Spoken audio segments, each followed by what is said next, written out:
Good morning, it's today again. Welcome back to Joseph's Reserves. I'm Joseph and I store 20% of my income in the form of rare coins and precious metals. The last couple days I've been counting my silver, and today we're going to push this aside so that I can take a look at some new purchases and trades that I've done over the past couple days.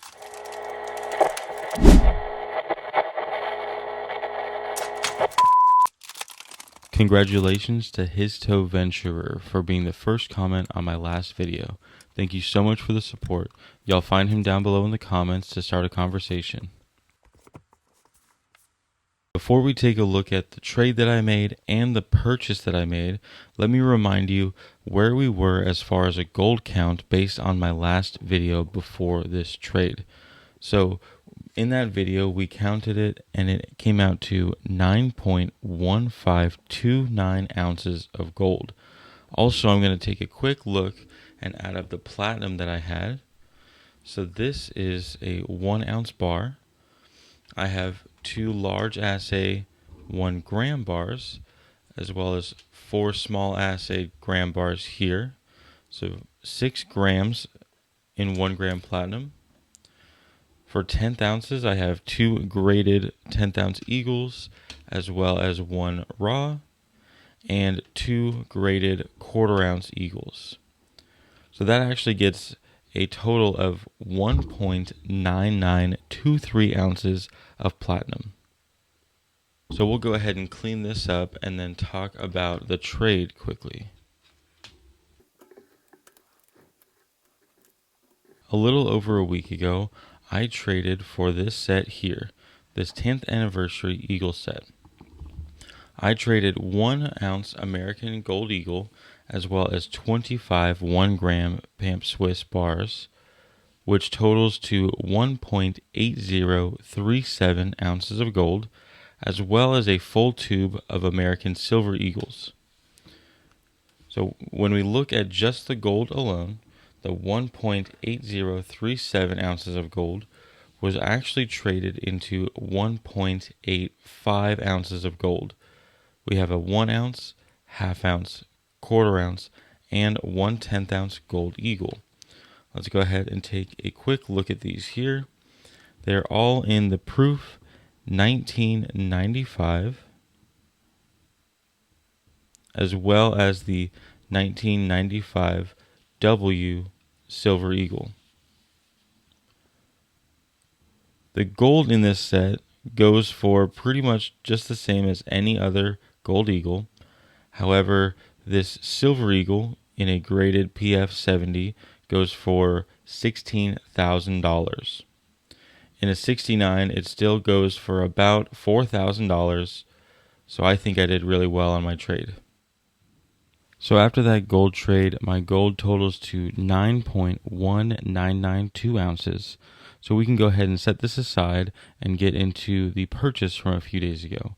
I was actually in a pawn shop and I found gold, platinum, silver, and copper. So I'm pretty excited to share every piece with you.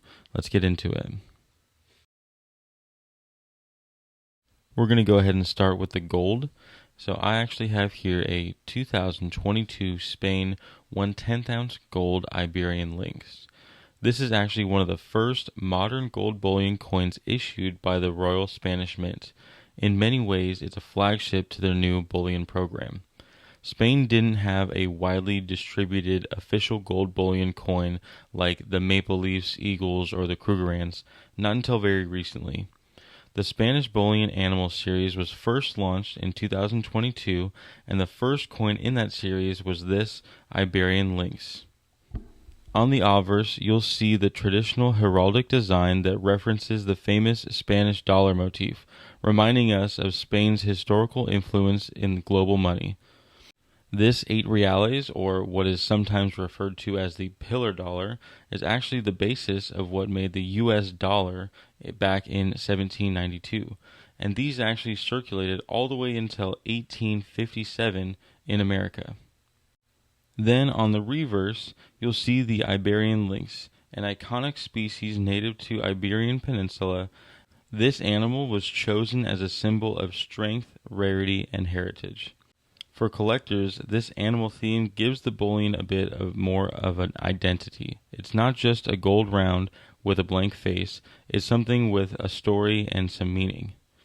Here's an important part to this coin specifically. The mintages on these coins, especially in the fractional size like this 1/10 ounce gold, are far lower than what you would see in the big bullion series. For this 2022 Iberian Lynx 1/10 ounce gold, the mintage was around 50,000 coins. That's not ridiculously low, but it's a lot smaller than what you'd often see from other big national bullion programs. For comparison, the Maple Leaf 1/10 ounce golds can easily run well into the six figures in mintage. So because Spain just started this program and it's the initial run, these coins tend to be a little bit less common in the market, especially in nice condition. That, and with such a beautiful design, that typically means higher premium. However, this is a new bullion program that hasn't quite taken off yet, so I don't believe collectors really know much about it. I do believe that once collectors start to learn about these series, the premiums will start to get up there, so I'm incredibly happy that I got my hands on this one. And the addition of this 1/10 ounce gold brings me to 9.2992 ounces of gold. And now we can move on to the platinum. This is a 1/10 ounce Platinum Koala from Australia. This is the 2024 design of the Koala, which in 2024 the Perth Mint in Australia was celebrating their 125th anniversary. So if we look down here, we can actually see the P125 mint mark that was on all the coinage that year, right here at the bottom left. Now Perth Mint does an amazing job on their coins, but to be honest, their capsules, I'm not sure if you can hear it, rattles quite a bit. So I'm going to also has switch this over to an airtight capsule. This one only had a mintage of 15,000. For such a large bullion program, even in the platinum, that is a ridiculously low mintage. So of course the premium on these can get pretty high.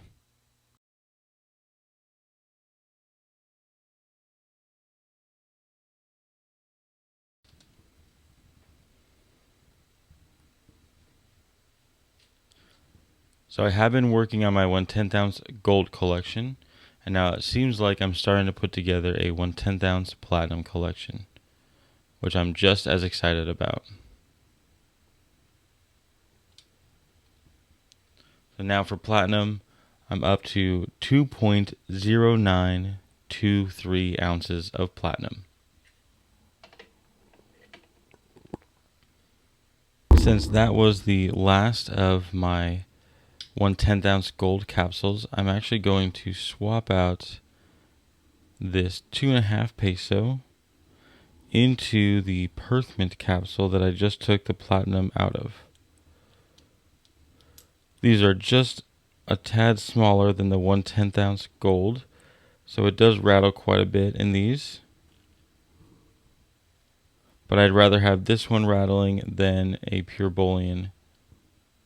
So now I do still have one more capsule that I can use for a 1/10 ounce gold. And now we get to move on to the silver. For silver, I'm leaning a lot more towards numismatic because the silver price being so high almost makes a silver to numismatic ratio very low. It's like these numismatic coins are on discount. This 1925 Diamond Jubilee celebrates the 75th anniversary of California's statehood. This commemorative half dollar had an authorized mintage of 300,000, but only about half of that was actually minted. And afterwards, another half was melted. So these have an availability or a population of about 75,000. So these are quite a bit of a higher premium item, and I do have my red book here so we can take a look. Here in the commemorative half dollar section, we can find the California Diamond Jubilee. to be worth about $200 in an AU50. And of course, this was once this book was printed, usually online in an AU50, it is actually going for about that price. Typically, we'll see sales a little lower than this, but I believe that the value has actually gone up to the point that we're actually seeing numbers matching this book at the moment. So about $200 for an AU50. And I would say that this one is in close to an AU50 grade. I personally only spent $150 on this one here, so again, I feel like I had a pretty good deal on this coin.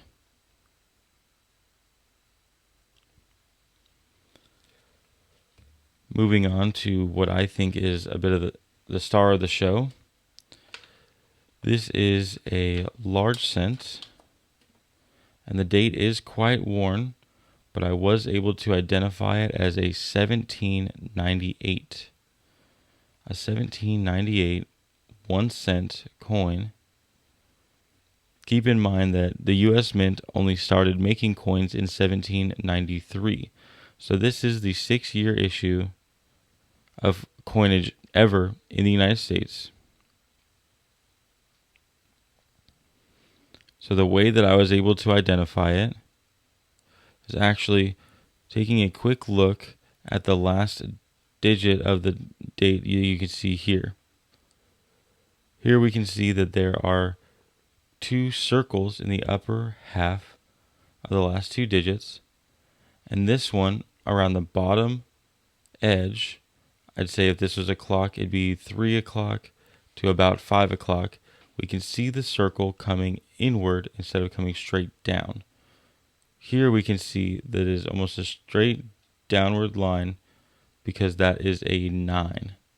This one here being an 8 has an upper circle and a lower circle, and that's how we were able to identify it. In addition, in this year, 1798, they did change a little bit of the design of the hair.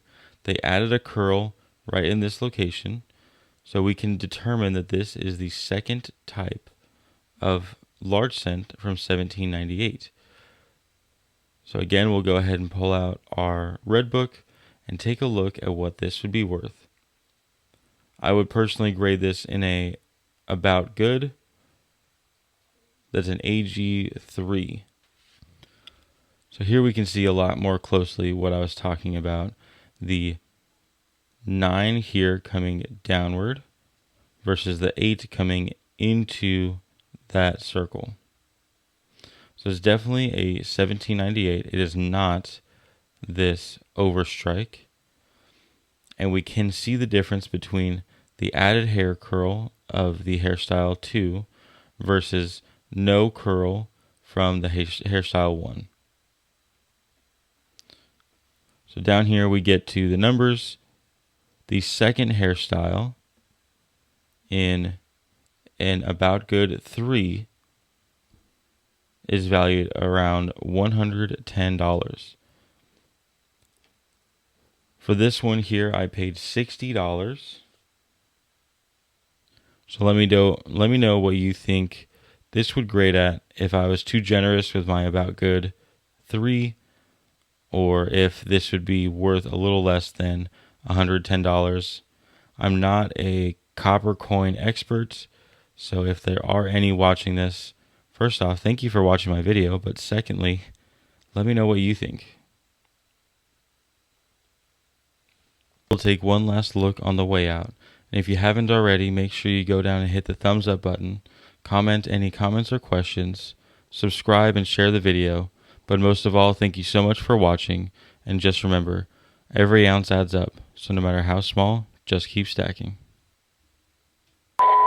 You can now write me at Joseph's Reserves, 10160 Highway 242, Suite 800, number 401 in Conroe, Texas, zip code 77385. Make sure to include your information so I can write you back.